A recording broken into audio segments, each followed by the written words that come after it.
Let me tell you something I never thought would happen in real life. Something so wild it still makes my hands shake just remembering it. Imagine coming back to your granddad's old mountain cabin, your sanctuary, your last tie to family, and finding a stranger taking a shower upstairs, humming away like it's the most natural thing in the world.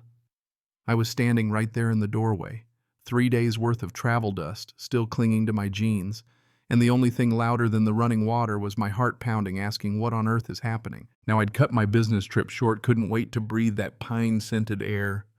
Maybe put my feet up in Grandpa's old chair, maybe finally feel like I belonged here. But the moment I walked in, the whole place felt wrong. The scent was off.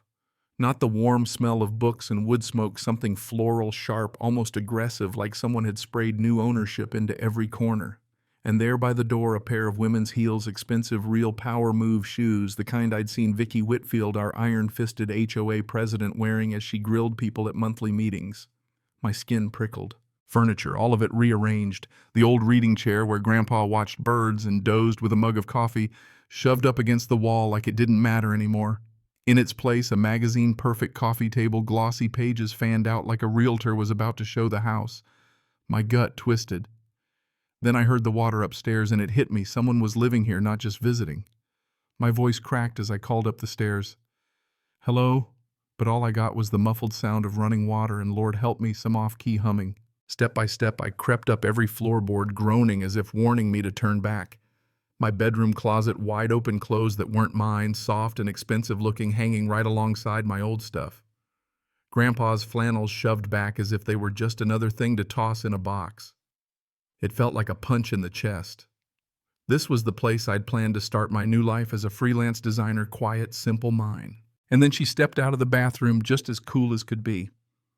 Vicky Whitfield, wrapped in Grandpa's ancient robe hair, bundled up in one of my towels, not a hint of embarrassment on her face. It was like she belonged there. She didn't miss a beat. Oh, Jake, you're early. Guess we'll need to talk about the new arrangements. I live here now. Like she was announcing a bake sale, not a home invasion. I must have looked like I'd been hit by a 2x4. All I could manage was, "What are you doing here? This is my house." She barely looked up, combing her hair. Reading glasses perched on Grandpa's dresser, lipstick-stained mug next to her paperwork. "I know this is confusing," she said, meeting my eyes in the mirror. "But I have all the necessary documentation. HOA Emergency Intervention Protocols. 3-week absence triggers protective measures. Standard stuff." My mouth went dry. I'd only been gone for work. That was all it took for someone to declare your home abandoned and swoop in. She had the gall to start moving my family photos, making room for her own. Her late husband, a cop, scowling from inside a silver frame. I barely had time to process before the sirens started wailing down the road. She'd called the police on me, told them there was a break-in at her house, my house. Officer Ryan Harris, rolled up uniform, crisp face blank as a fresh sheet of paper. I flew down the stairs, clutching my driver's license and the crumpled envelope holding my deed and inheritance papers.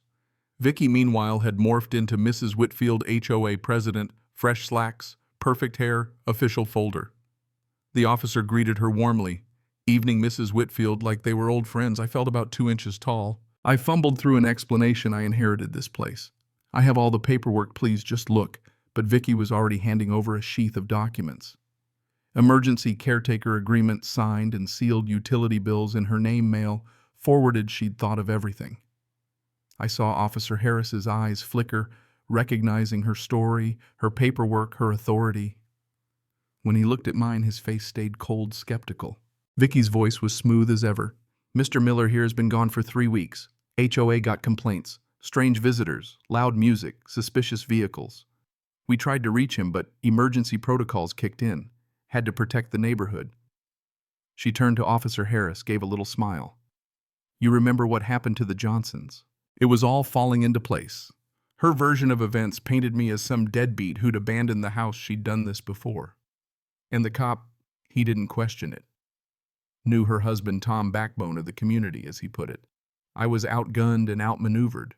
"You might want to find somewhere else to stay, Mr. Miller, while we sort this out," Officer Harris said, voice flat as a board.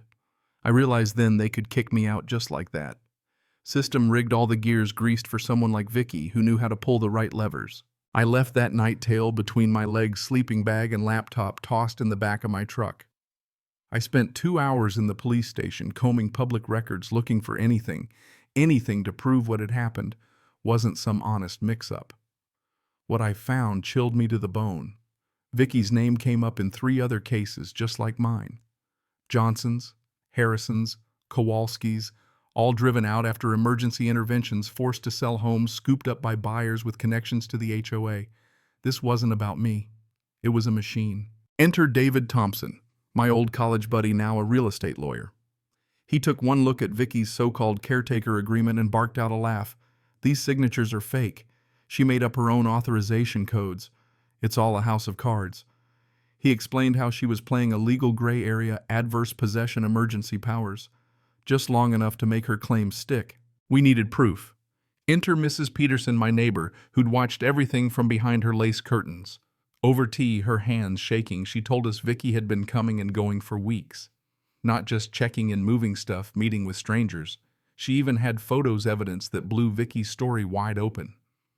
But what really changed the game was what I found in Grandpa's old basement office, a wildlife camera system hidden in birdhouses rolling footage to hard drives since the 90s. Turns out while Vicky was searching for modern security, she missed the one thing Grandpa never stopped tinkering with.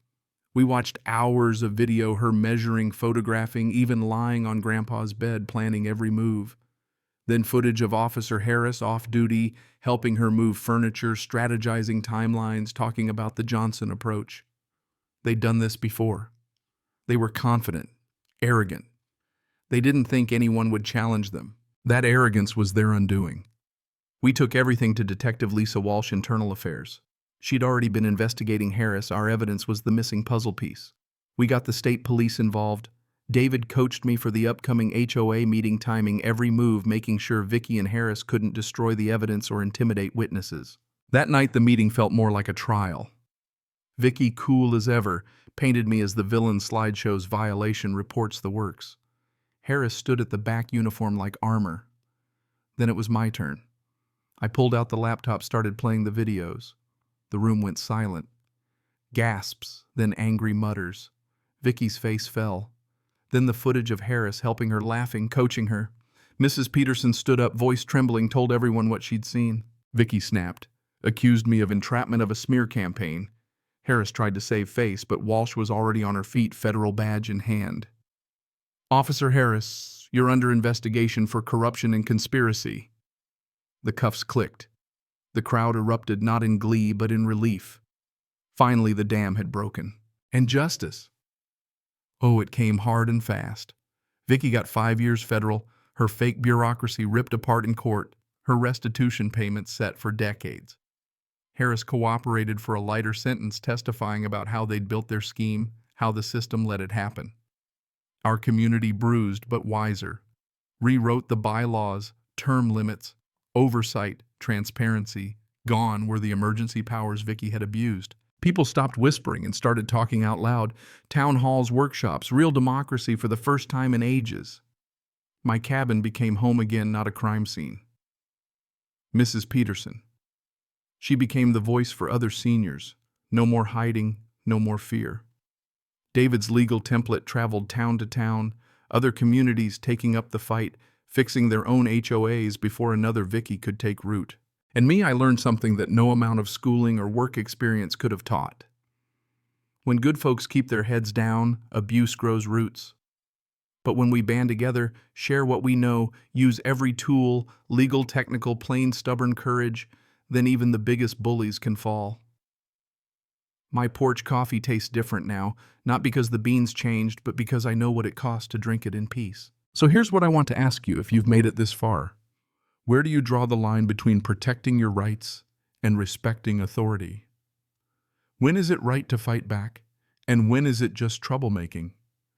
Have you ever faced down an HOA nightmare or seen corruption and thought, someone ought to do something? Tell me your story. Drop your thoughts below. Let's keep the conversation going because justice, it turns out, is a team sport. Cảm ơn các bạn đã xem video.